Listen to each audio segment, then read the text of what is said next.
నమస్కారం G news కి స్వాగతం. నేను మీ ఉషాశ్రీ. ఈ రోజు వార్తల్లో విశేషాలు చూద్దాం. ప్రముఖ రచయిత డాక్టర్ నిక్కు అప్పన్న రచించిన నా రాముడు పుస్తకావిష్కరణ సోమవారం శ్రీకాకుళంలో ఘనంగా జరిగింది.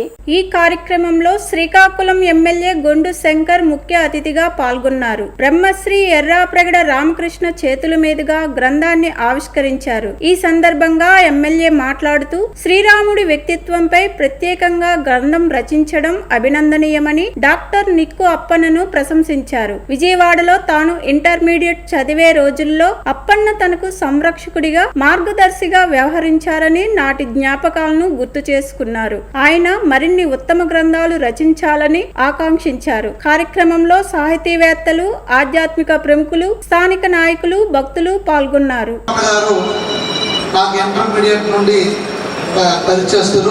ఇప్పుడే హర్నాథ్ గారు చెప్పారు, పుత్ర వాత్సల్యం ఎవరికైనా ఉంటుంది కానీ శిష్యు వాత్సల్యం ఉండడం అనేది గ్రేట్ కదా.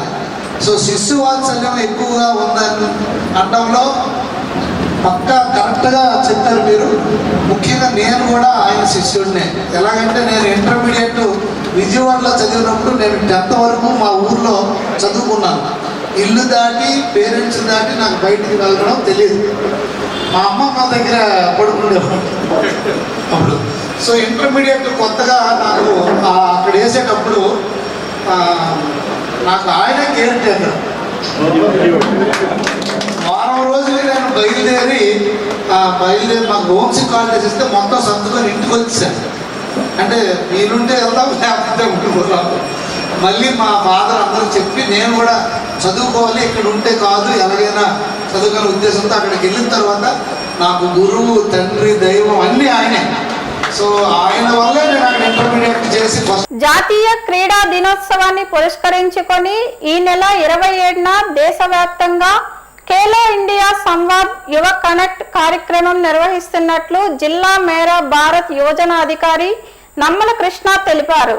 మంగళవారం శ్రీకాకుళం నగరం జిల్లా నెహ్రూ యువజన కార్యాలయంలో పత్రికా సమావేశం నిర్వహించారు. ఈ సందర్భంగా ఆయన మాట్లాడుతూ ప్రతి జిల్లాలో 2 కళాశాలల్లో నిర్వహించే ఈ కార్యక్రమంలో యువత, క్రీడాకారులు, ప్రజా ప్రతినిధులు, స్థానిక నాయకులు పాల్గొని క్రీడల అభివృద్ధి, యువత భాగస్వామ్యం, వికసిత భారత్ లక్ష్యాలపై చర్చిస్తారని చెప్పారు. అదే రోజు ఉదయం 10 గంటలలోపు కార్యక్రమ వేదికలకు చేరుకోవాలని కోరారు. ప్రధానమంత్రి నరేంద్ర మోదీ దేశవ్యాప్తంగా 1600కు పైగా ప్రాంతాల్లో పాల్గొనే 8 లక్షలకు పైగా యువతను వర్చువల్ గా ఉద్దేశించి ప్రసంగించనున్నట్లు తెలిపారు. అనంతరం యువ సంవాద్ నిర్వహించి క్రీడా మౌలిక సదుపాయాలు, 2036 ఒలింపిక్స్ కు ప్రతిభ తయారీ, యువ నాయకత్వం, నైపుణ్యాభివృద్ధి వంటి అంశాలపై యువత అభిప్రాయాలు సేకరిస్తామని నమ్మల కృష్ణ పేర్కొన్నారు.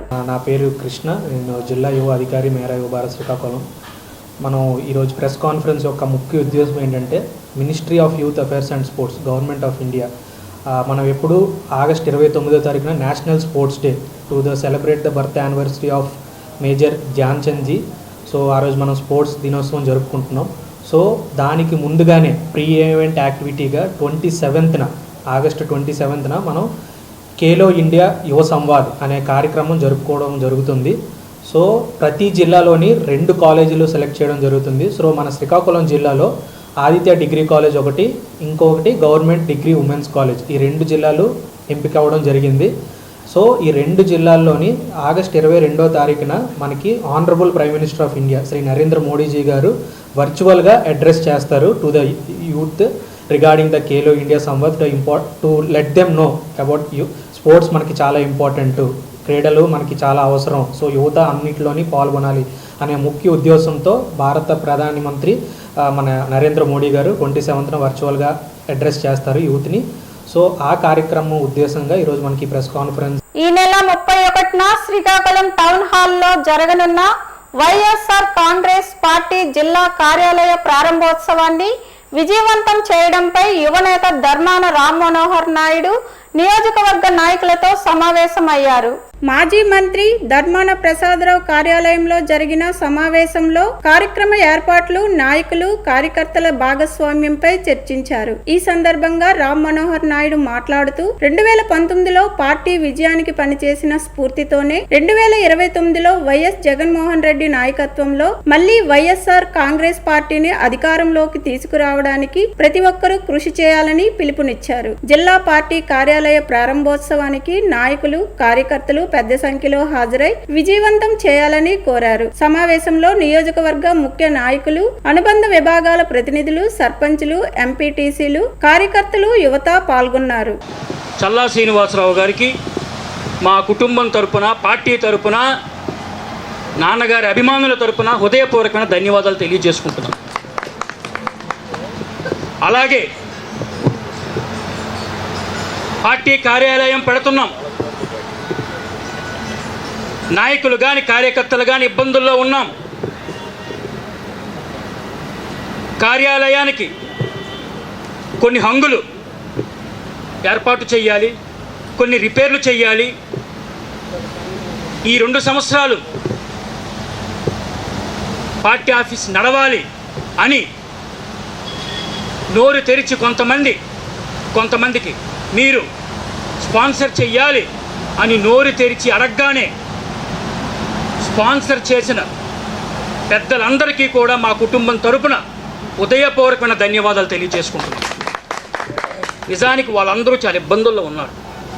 అయినప్పటికీ పార్టీ మళ్ళీ బతకాలని, కార్యాలయం అద్భుతంగా రావాలని, మళ్ళీ వైఎస్ఆర్ పార్టీ జెండా ఎగరాలని ఉద్దేశంతో ఎన్ని ఇబ్బందులు ఉన్నా అడగగానే స్పాన్సర్ చేసిన దాతలందరికీ కూడా నా హృదయపూర్వకమైన ధన్యవాదాలు.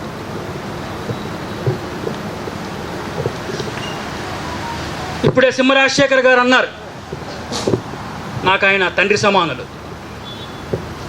పాత రోజులు గుర్తొస్తున్నాయని 100% వాస్తవం. పాత రోజులు, పాత కొత్త మనుషులు, పాత పద్ధతిలోనే మళ్ళీ. రేగిడి మండలం తునివాడ గ్రామం వద్ద స్కూల్ బస్సు అదుపు తప్పి పొలాల్లోకి దూసుకెళ్లింది. బస్సులో సుమారు 6 విద్యార్థులు ఉన్నట్లు స్థానికులు తెలిపారు. బ్రేక్ ఫెయిల్ కావడమే ప్రమాదానికి కారణమని భావిస్తున్నారు. ఒక చిన్నారి కాలు బస్ కింద చిక్కుకున్నట్లు సమాచారం. బస్సును బయటకు తీసేందుకు గ్రామస్తులు ప్రయత్నాలు చేస్తుండగా జేసీబీని రప్పించే ప్రయత్నాలు చేస్తున్నారు. బస్సు ఫిట్నెస్ పై కూడా గ్రామస్తులు అనుమానాలు వ్యక్తం చేస్తున్నారు. గొర్రెల కాపరి దానయ్య మృతి చెందిన హిట్ అండ్ రన్ కేసులో మరో కీలక పరిణామం చోటు చేసుకుంది. మాజీ మంత్రి వైకాపా నేత సీదిలి అప్పలరాజు ప్రధాన అనుచరుడు అల్లు వెంకటరమణను పోలీసులు అరెస్టు చేసి కేసులో A4 గా చేర్చారు. జూలై 10న పలాస పారిశ్రామిక వాడ వద్ద జరిగిన ప్రమాదంపై దర్యాప్తులో కీలక అంశాలు వెలుగులోకి వచ్చినట్లు పోలీసులు తెలిపారు. ఆరవ్ వర్మను రక్షించే ప్రయత్నంలో సిద్ధార్థ త్యాడిని కేసులో ఇరికించినట్లు దర్యాప్తులో తేలిందని పేర్కొన్నారు. లక్ష్మీపురం గ్రామంలోని వెంకటరమణ నివాసంలో సోమవారం రాత్రి కాశీబుగ్గ పోలీసులు ఆయనను అరెస్టు చేశారు. నరసన్నపేట జాతీయ రహదారిపై మేఘనా హోటల్ ఎదురుగా ఉన్న బ్రిడ్జ్ వద్ద మంగళవారం ఉదయం రోడ్డు ప్రమాదం జరిగింది. బ్రిడ్జిపై నిలిపి ఉంచిన KA 07C2789 నెంబర్ వాహనాన్ని విజయనగరం జిల్లా జామి ప్రాంతానికి చెందిన AP 39 WG 1026 నెంబర్ ఆటో ఢీకొట్టింది. ఆటో డ్రైవర్ సెల్ ఫోన్ లో మాట్లాడుతూ అతివేగం, నిర్లక్ష్యంగా వాహనం నడపడంతో ప్రమాదం జరిగినట్లు సమాచారం. ఈ ఘటనలో ఆటో డ్రైవర్ తో పాటు పక్కన కూర్చున్న వ్యక్తి వాహనంలో ఇరుక్కుపోయారు. స్థానికులు, ఇతర వాహనదారులు హైవే 4 పోలీసుల సహాయంతో వారిని సురక్షితంగా బయటకు తీసి అంబులెన్స్ లో ఆసుపత్రికి తరలించారు. పాతపట్నం నియోజకవర్గ కేంద్ర కార్యాలయంలో ఎమ్మెల్యే మామిడి గోవిందరావు 6,36,602 రూపాయల విలువైన ముఖ్యమంత్రి సహాయ నిధి చెక్కులను 3 లబ్ధిదారులకు అందజేశారు. మెలియాపుట్టి మండలానికి చెందిన కాళ్ళ వినోద్ కు 2,47,681 రూపాయలు, పెద్ద పద్మాపురం గ్రామానికి చెందిన ఉర్లాన విశ్వనాథం కు 2,34,438 రూపాయలు, మర్రిపాడు గ్రామానికి చెందిన నక్క సుగుణాకరరావుకు 1,54,483 రూపాయలు చొప్పున ఆర్థిక సాయం అందించారు. ఈ సందర్భంగా ఎమ్మెల్యే మాట్లాడుతూ ఆర్థికంగా ఇబ్బందులు ఎదుర్కొంటున్న వారికి మెరుగైన వైద్యం అందించేందుకు సీఎం రిలీఫ్ ఫండ్ ద్వారా ప్రభుత్వం అండగా నిలుస్తుందన్నారు. పార్టీలకు అతీతంగా అర్హత ఆధారంగా సహాయ నిధి అందిస్తున్నట్లు తెలిపారు. సహాయం అందుకున్న కుటుంబ సభ్యులు ఎమ్మెల్యేకు, ప్రభుత్వానికి కృతజ్ఞతలు తెలిపారు. నిర్మాణ రంగంలో విశేష సేవలు అందిస్తూ మానవతావాదిగా అందరి మన్ననలు పొందుతున్న హారికా ప్రసాద్ ను స్టార్ వాకర్స్ క్లబ్ ఆధ్వర్యంలో ఘనంగా సత్కరించారు. శ్రీకాకుళం ఆర్ట్స్ కళాశాల ప్రాంగణంలో రాష్ట్ర సాధికారిక సాంకేతిక నిపుణుల అసోసియేషన్ చైర్మన్ గా ఎన్నికైన సందర్భంగా ఈ అభినందన సభ నిర్వహించారు. ఈ సందర్భంగా స్టార్ వాకర్స్ క్లబ్ ప్రతినిధులు గేదెల ఇందిరా ప్రసాద్, గేదెల లక్ష్మి గుప్తా, జోగినాయుడు మాట్లాడుతూ 2 దశాబ్దాలుగా ఉత్తరాంధ్రలో నిర్మాణ రంగంలో విశేష గుర్తింపు పొందిన హారికా ప్రసాద్ హారికా కన్స్ట్రక్షన్ ద్వారా పలువురికి ఉపాధి అవకాశాలు కల్పించారని కొనియాడారు. శ్రీకాకుళం జిల్లా లైసెన్స్డ్ ఇంజనీర్ల సంఘం అధ్యక్షుడిగా కూడా ఆయన సేవలను ప్రశంసించారు. స్టార్ వాకర్స్ క్లబ్ సమన్వయకర్త సాసపు జోగినాయుడు అధ్యక్షతన జరిగిన కార్యక్రమంలో పలువురు ప్రతినిధులు పాల్గొన్నారు. ఈ సందర్భంగా ఎలక్ట్ గవర్నర్ సుగంధం సంజీవరావు జన్మదినం జరుపుకున్న సీనియర్ వాకర్ తౌడును కూడా సత్కరించారు. మరియు మా లైన్స్ ఇందిరా ప్రసాద్ గారికి, మా సత్యనారాయణ గారికి, తగిన ప్రజలందరికీ ఎవరైనా పేరు మర్చిపోయినా సంజీవరావు గారికి, మీరు అందరికీ కూడా నా హృదయపూర్వక నమస్కారం. లైన్స్ కార్యక్రమాలు చేస్తున్నారంటే జగన్నాథ్ నాయుడు గారి సహాయ సహకారాలు చాలా ఉంటుంది. ఎందుకంటే ఆయన ప్లానింగ్ ఇది కరెక్ట్గా ఉండడం వల్ల ఈ కార్యక్రమాలన్నీ కూడా చాలా సక్సెస్ఫుల్గా మేము చేస్తాం. సర్వీస్ కార్యక్రమాలు అంటే నేను ఒక ఇంజనీర్ని, జనరల్గా సివిల్ ఇంజనీర్ని. సివిల్ ఇంజనీర్కి ఈ యొక్క గవర్నమెంట్ ఇచ్చిన పేరు ఏంటంటే లైసెన్స్డ్ టెక్నికల్ పర్సన్. మీకు ఎవరు ప్లాన్ గీసినా ఆయనకి ఆ పేరు పెడతారు, లైసెన్స్డ్ టెక్నికల్ పర్సన్. మేము గీస్తేనే ఆ ప్లాన్ ఇంప్రూవ్ అవుతుంది ఎవరికైనా. అందువల్ల ఏంటంటే ఈ లైసెన్స్డ్ టెక్నికల్ పర్సన్స్ అంతా రాష్ట్రం మొత్తంలో 26 జిల్లాల్లో కూడా ఉన్నారు. అన్ని జిల్లాల్లో కూడా వాళ్ళ ద్వారా కదా మీకు ఎవరైనా ఇల్లు కట్టుకోవాలంటే కంపల్సరీ వాళ్ళ దగ్గరికే వెళ్ళాలి. అటువంటి లైసెన్స్డ్ టెక్నికల్ పర్సన్స్కి ఒక సంఘం ఉంది. అది గత 8 పలాస నియోజకవర్గం వజ్రపు కొత్తూరు మండలం కంబాలరాయుడుపేట గ్రామంలో NREGS నిధులు 20 లక్షలతో నిర్మించిన నూతన హెల్త్ సెంటర్ ను పలాస ఎమ్మెల్యే గౌతు శిరీష ప్రారంభించారు. ఈ సందర్భంగా ఆమె మాట్లాడుతూ గ్రామీణ ప్రాంత ప్రజలకు మెరుగైన వైద్య సేవలు చేరువ చేయడమే ప్రభుత్వ లక్ష్యమన్నారు. ఈ హెల్త్ సెంటర్ ద్వారా కంబాలరాయుడుపేటతో పాటు పరిసర గ్రామాల ప్రజలకు వైద్య సేవలు అందుబాటులోకి వస్తాయని తెలిపారు. ప్రజల ఆరోగ్యం, సంక్షేమం కోసం గ్రామీణ ప్రాంతాల్లో మౌలిక వస్తువుల అభివృద్ధికి ప్రభుత్వం ప్రాధాన్యత ఇస్తుందన్నారు. కలియుగ ప్రత్యక్ష దైవం శ్రీ భూదేవి సమేత వెంకటేశ్వర స్వామి కళ్యాణ మహోత్సవం పొందూరు పట్టణంలోని ఎర్రవారి కళ్యాణ మండపంలో అంగరంగ వైభవంగా జరిగింది. శ్రీకాకుళం DCCB కాలనీలోని శ్రీ భూ సమేత వెంకటేశ్వర స్వామి దేవాలయ కమిటీ గౌరవాధ్యక్షుడు దుంపల సన్యాసిరావు ఆధ్వర్యంలో TTD సహకారంతో ఈ కార్యక్రమాన్ని నిర్వహించారు. వేద పండితులు, అర్చకుల మంత్రోచ్చారణలు, మంగళ వాయిద్యాల నడుమ స్వామివారి కళ్యాణం వైభవంగా జరిగింది. ఆమదల వలస ఎమ్మెల్యే, రాష్ట్ర PUC చైర్మన్ కూన రవికుమార్, ఆయన సతీమణి మాజీ MPP కూన ప్రమీల దంపతుల సహకారంతో కార్యక్రమం నిర్వహించారు. లోక కళ్యాణార్థం 13 నెలల దీక్షలో భాగంగా ప్రతి నెల ఒక గ్రామంలో కళ్యాణోత్సవం నిర్వహిస్తున్నట్లు నిర్వాహకులు తెలిపారు. ఈ సందర్భంగా కూన ప్రమీల మాట్లాడుతూ ఇలాంటి ఆధ్యాత్మిక కార్యక్రమాలు ప్రజల్లో ఐక్యత, భక్తిభావాన్ని పెంపొందిస్తాయని అన్నారు. మాజీ కేంద్ర మంత్రి కిల్లి కృపారాణి మాట్లాడుతూ భక్తి కార్యక్రమాలు మానవ జన్మ సార్థకతకు దోహదపడతాయని పేర్కొన్నారు. కార్యక్రమంలో పలువురు ప్రజాప్రతినిధులు, నాయకులు, భక్తులతో పాటు సుమారు 100 మంది దంపతులు పాల్గొని స్వామివారి కళ్యాణాన్ని తిలకించారు. అనంతరం భక్తులకు తీర్థ ప్రసాదాలు అందజేశారు. ఈ కార్యక్రమంలో రాష్ట్ర Nagavamsa welfare corporation director Anakapalli Vijayalakshmi, Srinivasarao దంపతులు, కూన వెంకట సత్యనారాయణ, కూన సుధా, బాడాన శేషగిరి, బాడాన హారిక, బలగ శంకర భాస్కర్ రావు తదితరులు పాల్గొన్నారు. తెలుగు, సంస్కృత భాషల అభివృద్ధి, సంస్కృత సాహిత్యంపై అవగాహన పెంపొందించేందుకు శ్రీకాకుళం బాపూజీ కళామందిర్లో సంస్కృత సాహిత్య మహోత్సవం నిర్వహించారు.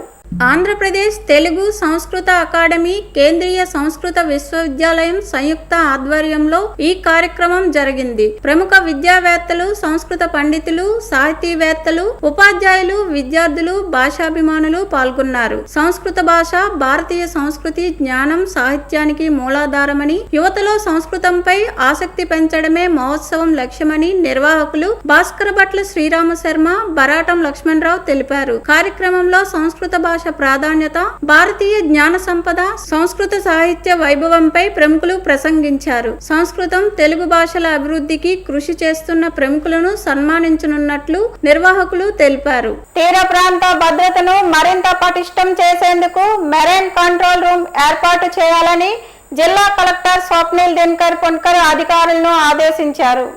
శ్రీకాకుళం కలెక్టరేట్లో మెరైన్ పోలీస్, మత్స్యశాఖ, విపత్తుల నిర్వహణ శాఖ అధికారులతో తీర భద్రతపై ఆయన సమీక్ష నిర్వహించారు. జిల్లాలో 193 కిలోమీటర్ల తీర ప్రాంతం, 11 మండలాలు, 142 గ్రామాలు, 3 మెరైన్ పోలీస్ స్టేషన్లు ఉన్నాయని కలెక్టర్ తెలిపారు. తీర ప్రాంత పోలీస్ స్టేషన్లను మౌలిక వసతులు, ఫెన్సింగ్, ఇంటర్నెట్ సౌకర్యాలు కల్పించేందుకు చర్యలు తీసుకోవాలని సూచించారు. తీర ప్రాంత ప్రజలు, బీచ్లకు వచ్చే పర్యాటకులకు భద్రతపై అవగాహన కల్పించాలని అధికారులను ఆదేశించారు. సమావేశంలో మత్స్యశాఖ, మెరైన్ పోలీస్, విపత్తుల నిర్వహణ శాఖ అధికారులు పాల్గొన్నారు. ఓటర్ల జాబితాలో అభ్యంతరాలు ఉంటే రాజకీయ పార్టీలు తెలియజేయాలని జిల్లా కలెక్టర్ స్వప్నిల్ దినకర్ పున్కర్ కోరారు.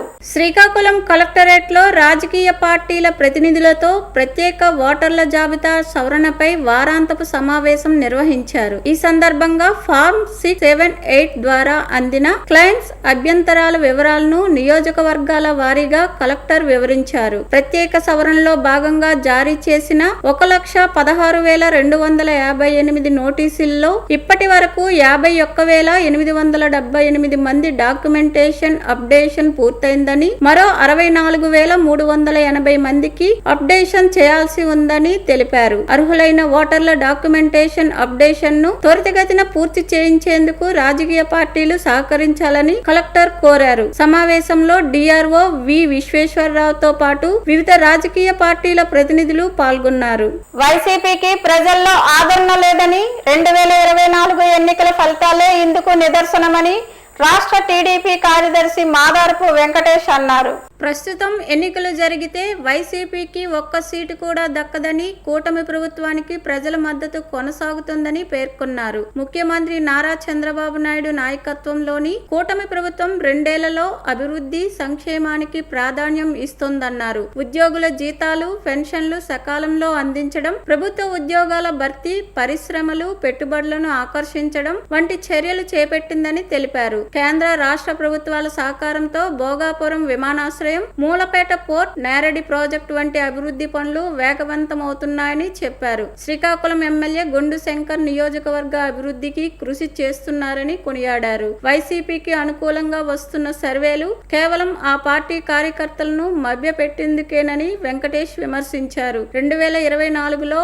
వై నాట్ 175 అంటూ ప్రచారం చేసిన ప్రజలు వైసీపీని 11 అసెంబ్లీ స్థానాలకే పరిమితం చేశారని గుర్తు చేశారు. రాబోయే ఎన్నికల్లోనూ ప్రజలు కూటమికే పట్టం కడతారని ధీమా వ్యక్తం చేశారు. అందించిన ఘనత కూటమి ప్రభుత్వాన్ని.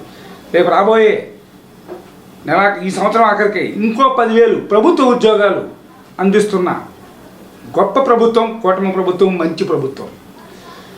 ఇక గొడ్డల పార్టీ వైసీపీ వాళ్ళవన్నీ ఫేక్ ఆలోచనలు, వినాశకర గత పాలన అంతా వినాశనం చేసిందే. ప్రస్తుత కూటమి ప్రభుత్వం నవ్యాంధ్ర నవనిర్మాణానికి పునరంకితం అవుతూ ఆంధ్ర రాష్ట్రం పూర్వవైభవంకి నిరంతరం శ్రమిస్తుంది. రాష్ట్ర ముఖ్యమంత్రి నారా చంద్రబాబు నాయుడు గారి నాయకత్వంలో గొడ్డల పార్టీ వైసీపీ గత 2024 ఎన్నికల్లో కూడా ఇటువంటి ఫేక్ సర్వేలతోటే వై నాట్ 175 అంటూ 11 స్థానాలకే చతికిలబెట్టిన రాష్ట్ర ప్రజలు. ఎందుకంటే ఇటువంటి అబద్ధపు ప్రచారాలు చేస్తూ మాయా మోసం మాటలతో రాష్ట్ర ప్రజలను మభ్యపెట్టాలని గత వైసీపీ అప్పుడు 24 ఎన్నికల ముందు ఇటువంటి ఫేక్ ప్రచారాలనే ఎన్నో చేసి ఎంతో మాయ చేసింది. కానీ ఈ రాష్ట్ర ప్రజలు 2019 నుంచి 24 వరకు వైసీపీ చేసిన అరాచకపు దుర్మార్గపు అవినీతి దోచుకునే వాళ్ళ పరిపాలనను రౌడీ రాజకీయాన్ని వాళ్ళ రాష్ట్ర ప్రజలు వార్తలు సమాప్తం. తర్వాత బులెటిన్లో కలుసుకుందాం. నమస్కారం.